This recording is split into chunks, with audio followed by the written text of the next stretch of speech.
They threw me out of the house the night of my 19th birthday, right after singing Happy Birthday, with fake smiles and a cake I didn't even like. No warning, no explanation. Just cold eyes and a packed suitcase waiting by the door. I'm Lena. I grew up in one of those picture-perfect families people envy from the outside. Big house, private school, expensive vacations, a golden retriever named Max. My dad, Mitchell Travis, is the CEO of a major investment firm. My mom, Elise, is on the board of 3 charities and throws wine fundraisers every other month. To everyone else, we were the Travises, polished, generous, untouchable. But inside that house, I was never really theirs.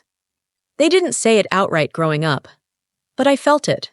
The distance, the coldness, the way my birthday gifts were always slightly off, books I'd never read, clothes that didn't fit. I told myself they were just bad at showing love, that rich people weren't always good at emotions.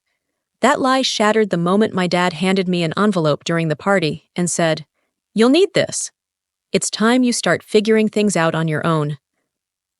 I thought it was a joke. It wasn't. Inside was a birth certificate, mine. Except it didn't have Elise listed as mother, or Mitchell as father. The name under mother was someone I'd never heard of before, Abigail Wexley. I stared at it, numb. "Is this real?" I asked. My mom didn't answer. She just picked up her wine glass and walked away. My dad gave me a single nod. "You were adopted. We weren't planning on telling you until college, but things change." "Things change? You're kicking me out?" "It's what's best for all of us." Best for who? I remember standing in that front hallway, clutching the certificate, watching as the people who raised me turned their backs and disappeared into the warm, glowing house like I had never existed. It would have crushed me, if not for the discovery I made 2 nights before. I hadn't told anyone. I wasn't even sure what it meant. But I'd been snooping in Dad's office, trying to find the charger he always stole from me. Instead, I found something else. One of the floorboards under his desk creaked. I pulled it up and discovered a sealed plastic bag with an old leather notebook inside. It smelled like cedar and dust. On the cover, A.W., 2004. Inside were pages of handwritten notes, financial records, transaction codes, names. The same name kept showing up, Abigail Wexley, sometimes with annotations like problem or non-compliant. One entry, dated 2006, said, "Finalized removal of Wexley, child pending reassignment." I didn't understand it then, but after tonight, I couldn't ignore it. They didn't just adopt me. They took me from her. After they locked the door behind me, I walked for miles. I didn't even know where I was going. Just away. I ended up at a cheap hostel near the edge of the city. My suitcase had 2 changes of clothes and a broken laptop. The envelope with the certificate stayed pressed against my chest all night. I didn't sleep, not because of the noise or the strangers in the next bunk, but because of the way my dad's voice had sounded, calm, rehearsed, like he'd done this before, like I wasn't the first. The next morning, I took the notebook to the public library and started searching for anything on Abigail Wexley. That's when I found it. A small article buried in the 2007 archives of a now-defunct financial blog. Whistleblower accountant missing after accusing key executives at Milestone Capital of fraud and embezzlement. The woman's name? Abigail Wexley. She had accused several top executives, including a man who would later become the CEO, Mitchell Travis, of orchestrating a multi-million-dollar fraud scheme. The article said she disappeared days before she was scheduled to testify. No follow-up, no police statement, no body. I stared at the screen so long the librarian tapped me on the shoulder and asked if I was okay. I wasn't. But I was sure of one thing. That woman wasn't just my birth mother. She was silenced. And now that I had her notes, now that I knew who she really was, I was next. And then, something happened that made my blood run cold. As I left the library, a black car I'd never seen before was idling across the street. The same car that had been parked near the hostel the night before. The same car my dad used to take to business meetings. And this time, I was sure. The man in the passenger seat wasn't just watching me. He was smiling. My hands were shaking, not from the cold, not from fear, but from the weight of what I'd just seen. That car, that smile. He was watching me. He knew. I didn't go back to the hostel. I ducked into the nearest coffee shop, sat in a corner booth, and tried to steady my breathing. My mind was spiraling. How long had they been watching me? Did they know I found the notebook? Did they know I'd read the articles about Abigail? I couldn't call the police. What would I even say? Hi, my adoptive father is possibly involved in a financial crime cover-up from 17 years ago and may have stolen me from my real mother who's missing. Yeah, that'd go over well. I pulled out the notebook again. The handwriting was neat, precise. Like someone who thought every word might someday need to stand as evidence. And maybe she was right. There were entries about internal audits, fund transfers, shell companies, and tucked near the back, a single page labeled Contingency if I disappear. It listed a name. Alan Griggs, former security, Milestone Capital, followed by a scribbled phone number. I didn't hesitate. I stepped out of the cafe, found a payphone down the block, and dialed. The line rang once, twice, then clicked. Yeah? Is this Alan Griggs? Who's asking? My name is Lena Travis. I think you knew my mother. Abigail Wexley. Silence. Then a slow exhale. If this is a joke, it's not. I found her notebook. I think she was framed. And I think my adoptive father, Mitchell Travis, was part of it. Another silence. Then, meet me at 3rd and Olivet. Parking garage, roof level. Come alone. He hung up. I didn't know if I could trust him, but I didn't have anyone else. The garage was nearly empty, just the hum of fluorescent lights and the occasional drip of water echoing through concrete. I made it to the rooftop, heart pounding. He was already there, older than I expected. Heavy coat, cap pulled low, but his eyes were sharp. You look like her, he said. Your mom. You knew her? I guarded her for 6 months, before the board turned on her. He sighed. She was the only honest person in that building. What happened to her? He hesitated. She was going to blow the whistle, had the files, the statements, everything. Then one day she vanished. They told us she resigned, but I saw them, 2 men, take her out the back entrance, drugged. She didn't resign. She was removed. My stomach turned. Why didn't you say anything? I tried. No one listened. Then I got demoted, then fired. You think it's easy taking down billionaires with lawyers on speed dial? I reached into my bag and pulled out the notebook. This is everything she left behind. Names, transfers, internal memos. She even mentioned you. He took it carefully, flipping through the pages with a reverence I didn't expect. She kept it all, he whispered. Smart woman. Then he looked up, serious. If they know you have this, you're in danger. They've buried people for less. I nodded. I'm not backing down. He paused, then said, There's someone else. A journalist. Her name's Meredith Chase. Abigail gave her a copy of the files. She was going to publish, but then her apartment caught fire. Official story said it was faulty wiring. I don't buy it. After that, she disappeared. Disappeared? I asked. Gone. No trace. Like Abigail. My throat tightened. Where do I find her? She had a brother, he said. Teaches at the community college. Name's Daniel Chase. That's your next move. But be careful, they're always 2 steps ahead. We parted ways without shaking hands. It didn't feel safe. I spent that night at a 24-hour laundromat, pretending to fold clothes I didn't own. I watched the door, the windows, every car that passed. By morning, I'd made my way to the college. Daniel Chase taught journalism and ethics. I found his office, knocked, and waited. He opened the door halfway, eyes cautious. Yes? I think your sister tried to help my mother, I said. Abigail Wexley. I think they both paid the price. His eyes widened. Just slightly. Then, with barely a whisper, he said, You need to come in. Now. I stepped inside, and there, pinned on the corkboard above his desk, was a photograph I recognized instantly. A woman standing outside a building with an envelope in her hand. It wasn't just Meredith Chase, it was my mother, alive, taken 2 months ago. I couldn't breathe. The photo on Professor Chase's wall wasn't grainy or aged. It was sharp, recent, dated just 2 months ago. My mother, Abigail Wexley, standing in front of what looked like a rehab center or long-term care home. Her hair was thinner, streaked with gray, and her posture had changed. But it was her. She wasn't dead. She wasn't missing.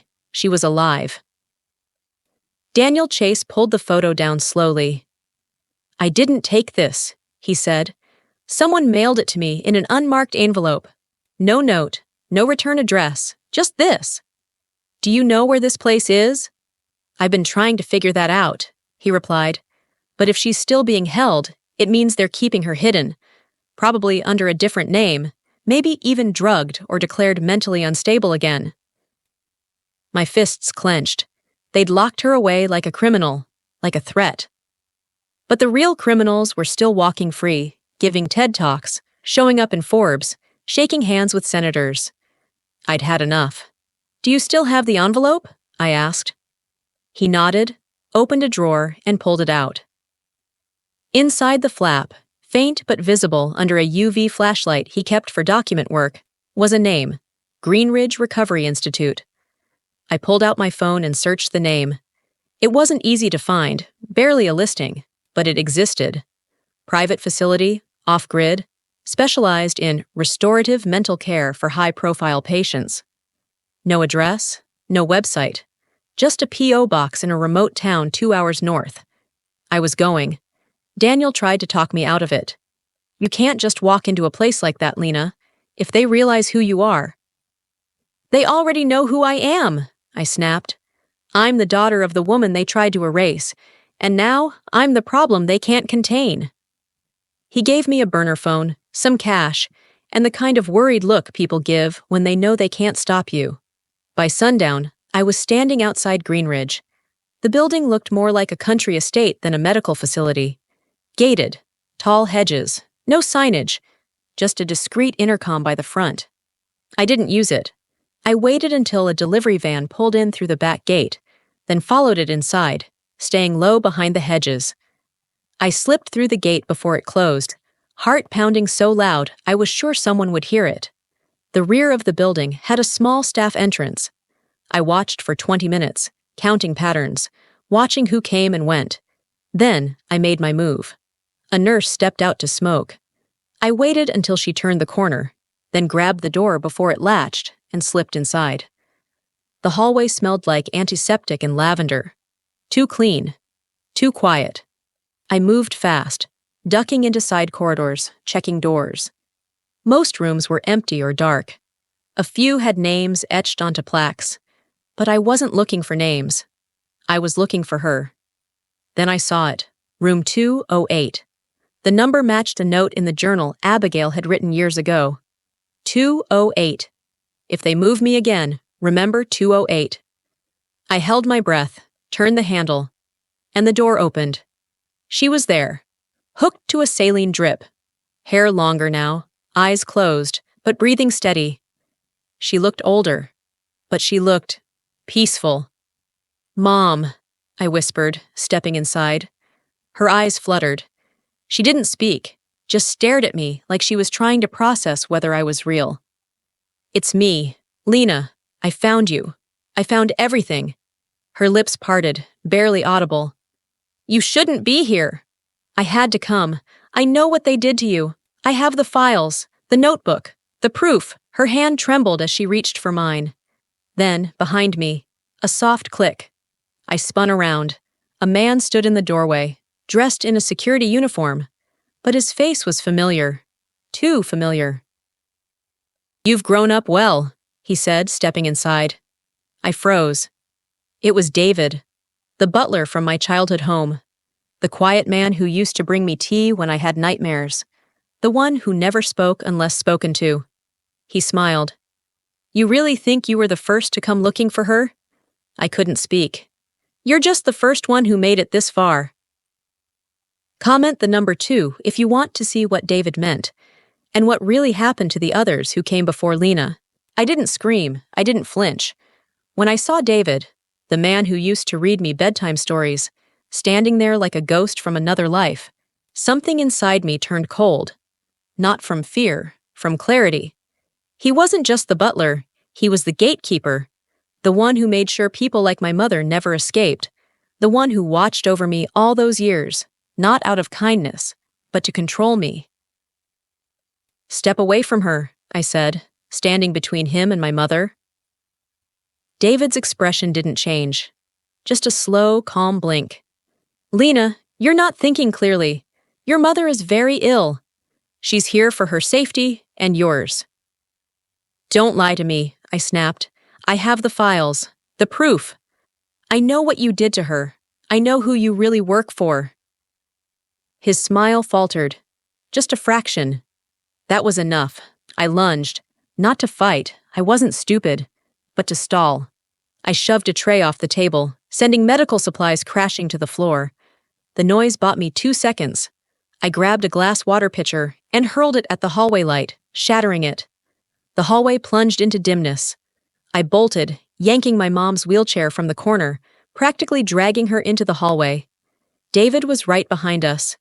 But I knew the layout. I'd memorized it from the floor plan Daniel helped me sketch. Left, then straight to the service elevator. He caught my arm at the end of the hallway. Lena, don't do this, he growled. You have no idea what's at stake. I stared at him, then whispered, Neither do you. With my free hand, I reached into my jacket pocket and clicked the side of the tiny recorder I'd turned on before entering. His voice, his threat, his confession. All of it, recorded. His grip loosened for just a second. That was all I needed. I elbowed him hard in the ribs and shoved the wheelchair into the elevator. Hit the button, doors closed. He didn't follow. I got my mom into the van I'd stashed near the rear fence. It was old, beat up, but fast enough. I didn't say a word during the drive. I just held her hand and drove toward the one place they hadn't gotten to yet. Rachel's cabin. Yes, that Rachel. Rachel Ashby, the journalist they thought they'd buried a decade ago. Turns out she'd been living off-grid, under a different name. Daniel helped me find her, and when I showed her the notebook, she came back. That's where we went. Rachel was waiting. She took one look at my mother, whispered, "My God," and pulled us both inside. We had everything now. The files, the audio recording, the financial statements, even the photo of Abigail still alive, taken after the public was told she vanished. Rachel worked like a machine. She sent everything to whistleblower platforms, journalists, former prosecutors, even foreign press. But I had one more card to play. The live stream. It wasn't flashy, just a plain camera pointed at my mother and me. I spoke clearly, calmly. My name is Lena. For 19 years, I was raised in a house built on lies. My mother, Abigail Wexley, was silenced for exposing corporate crimes. My adoptive father, Mitchell Travis, helped bury her. But she's alive. And this is the truth they tried to erase. We uploaded the full stream with documents, photos, and audio files. Then we waited. 12 hours later, it exploded. Trending hashtags, emergency press briefings, government officials backpedaling. But the real blow came next. Rachel received a call from a former Milestone Capital accountant, someone we didn't even know existed. He told her he had backup files, tax returns, fund transfers, emails, all locked in a safe deposit box. And he was ready to talk. We arranged to meet him in a motel lobby 3 towns over. I went with Rachel and Daniel. He was already waiting, nervous, pale. "Are you Lena?" he asked. "Yes." "I have something to show you," he said. He reached into his bag, pulled out a thick folder, and a photograph. It wasn't of Abigail, it was of me. Standing in the Travis home, taken when I was around 4 years old. There was handwriting on the back. "Asset secured. Project Wexley. Observation phase initiated." I stared at it, heart hammering. The folder wasn't about milestone, it was about me. Files, charts, medical records, psychological assessments, dates going back to when I was a toddler. They hadn't just silenced my mother. They'd been studying me. They didn't just erase my mother. They tried to turn me into a project. The folder the accountant gave us, labeled Project Wexley, wasn't just disturbing, it was devastating.